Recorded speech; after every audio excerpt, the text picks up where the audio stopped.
Kimberly Lopez had been working for the police for 3 years and had already seen a lot.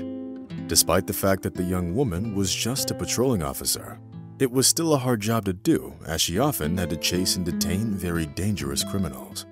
Kimberly's father also used to be a police officer, and therefore continuing the family tradition was a matter of honor for the young woman. Howard Lopez was considered one of the most experienced officers of the police station, and his photo had a permanent place on the Wall of Honor. Unfortunately, this didn't save him from the bullet of a fugitive who decided to rob a gas station. The death of her father hit Kimberly hard, especially since the woman wanted to be like him in everything. She would never be able to forget the tear-stained face of her mother, the coffin covered with the flag, and the funeral with the gun salute. That day, Kimberly made a promise to herself to be worthy of her father and to always do what her conscience told her. That was why the woman went to work for the police after graduation. At first, everyone laughed at the newcomer, thinking that she wasn't going to last long at the job. But Kimberly had soon proven herself to be a true professional and a worthy successor to her late father's work. Patrolling the streets of Chicago, Kimberly guarded the peace of the local residents from any illegal activities of criminals and vandals.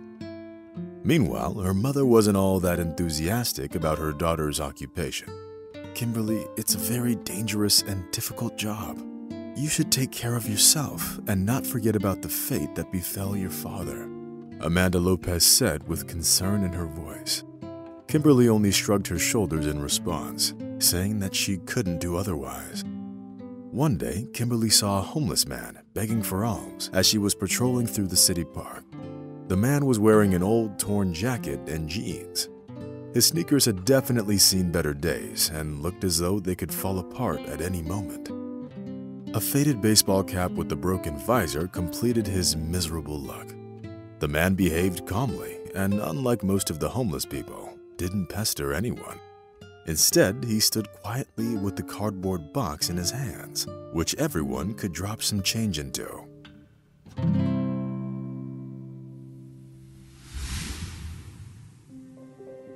Kimberly was curious about this unusual homeless man, so she decided to watch him from afar. She was delighted to conclude that he wasn't drunk and didn't seem to have any alcohol on him. Kimberly had already reached into her pocket to fish out some change to give to the man when 3 tipsy young men appeared from around the corner. They behaved very defiantly, and Kimberly confidently pegged them as hooligans right away. Seeing the frightened homeless man with the cardboard box in his hands, the men resolutely headed for him. The man didn't notice the danger in time, and thus it was too late for him to escape. The hooligans quickly surrounded the unfortunate man and started bullying him. "Take whatever you want, just don't touch me," the man pleaded, but the bastards didn't seem to hear him. That's when Kimberly arrived at the scene, having already called for backup. "Get away from him, right now," Kimberly ordered, taking out the service weapon. Seeing the woman in a police uniform in front of them, the bullies were taken aback and slowly stepped away from the homeless man. None of them wanted to get involved with the police. Therefore, they rushed to get away before the backup arrived. Kimberly didn't try to catch up with him because she was more interested in the homeless man at the time. "How are you? Are you all right?" the woman asked sympathetically. "Yes, thank you. You didn't have to worry. It wouldn't have been the first time these guys took my money. They're pretty much harmless, so I don't hold a grudge against them," the man answered with a sad sigh. At that moment, Kimberly took a couple of dollars out of her pocket and handed them to the homeless man. "Here, take this. I know it's not a lot, but it's something." The man's face brightened immediately, and tears welled up in his eyes. "Thank you. I'm really embarrassed that my life turned out this way," the man whispered. Kimberly spent a few more minutes talking to the homeless man, and then, having explained the situation to the officers that had just arrived, went back to patrolling the city. Deep in her soul, the woman felt inexplicable pity and sympathy for the homeless man.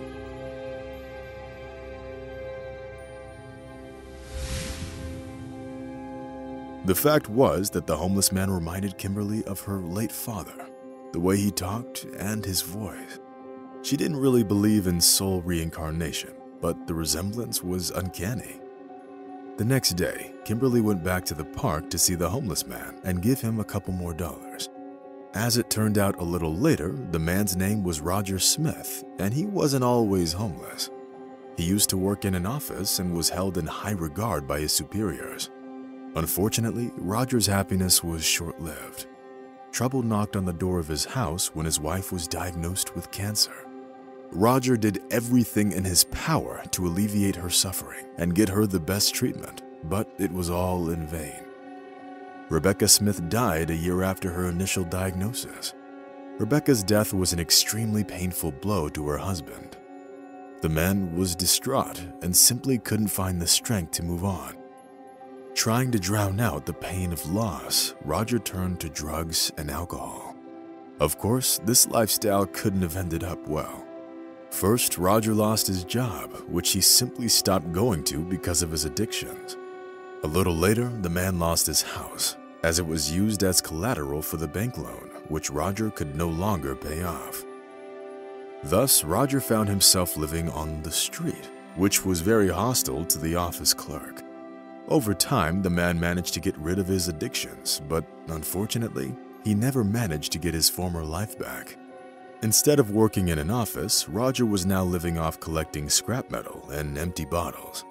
When there was no other way to earn money, he begged for it in the park. At this point, Roger was used to getting by with just a cup of coffee in the morning and a small bun in the afternoon. Dinners simply weren't on the man's menu. He shared it all with Kimberly in a rather long monologue, which took a few minutes to finish. It was clear that the man long wanted to share his life story with someone, thereby easing his soul. "You've been through so much, Mr. Smith.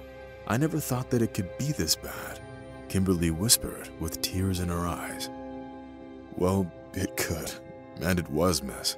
You're still very young and haven't seen much in your life yet," Roger Smith replied with a sad sigh.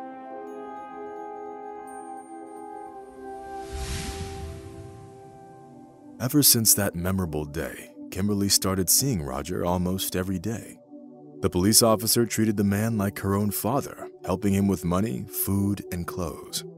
Kimberly's colleagues only chuckled, clearly hinting that the homeless man was simply taking advantage of her naivety and compassion. That went on for about 2 weeks, and then Roger Smith disappeared.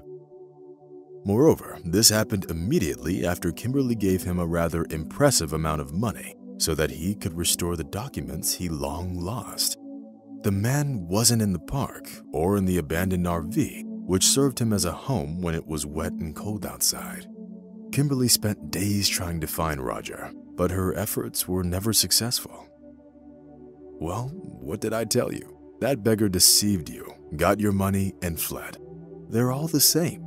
First, they get into one's head, and then they start pulling money from their gullible victim. He's probably already spending his earnings at some bar somewhere, Kimberly's chief told her in a condescending tone. But the woman desperately didn't want to believe that the homeless man could have intentionally deceived her.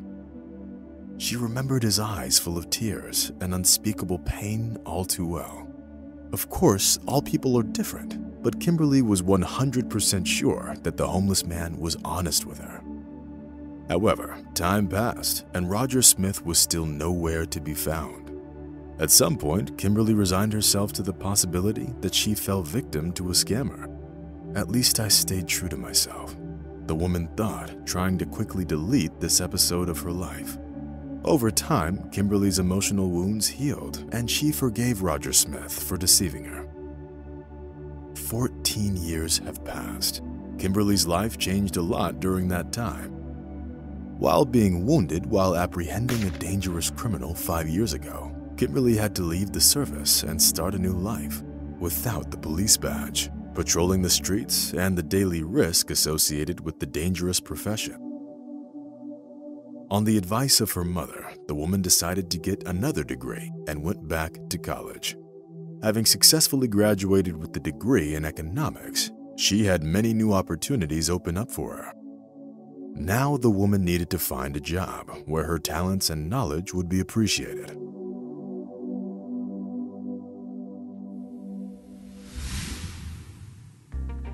And going to the interview with the director of a trading company, Kimberly was very agitated. This job would open up new horizons for her, and so the woman really wanted to make a good impression on the employer. But when Kimberly entered the director's office, her surprise knew no bounds. The fact was that it was Roger Smith who was sitting behind the table, covered with piles of documents and folders. Only now he was wearing an expensive suit with a tie and beautiful glasses. "Roger? Is that really you?" Kimberly exclaimed. "Yes, it's really me. It's great to see you, Kimberly. I'm sorry about how things went down. Please take a seat. I'll explain everything," Roger said, and kindly moved the chair to the woman. As it turned out a little later, Roger Smith was not a fraud at all, and he did spend the money Kimberly gave him to restore his documents. Immediately after that, Roger accidentally met his former partner, who offered him a job in one of the branches of his company, located in another city. There was no time to think, and the former homeless man gladly accepted the offer of his old friend. At that moment, Roger Smith sincerely believed that he could change his life. And now, looking at Kimberly sitting in front of him, he personified success and respectability. "I'm sorry I didn't find you earlier. My life just got so busy. I had to live in another city for several years, and I only returned to Chicago a year ago," Roger said, lowering his eyes in embarrassment. But Kimberly didn't hold a grudge against Roger, whom she had always treated like her own father. Now, looking at the dramatic changes in the life of Roger Smith, the woman was glad that she had done everything she could to support him when he was going through difficult times.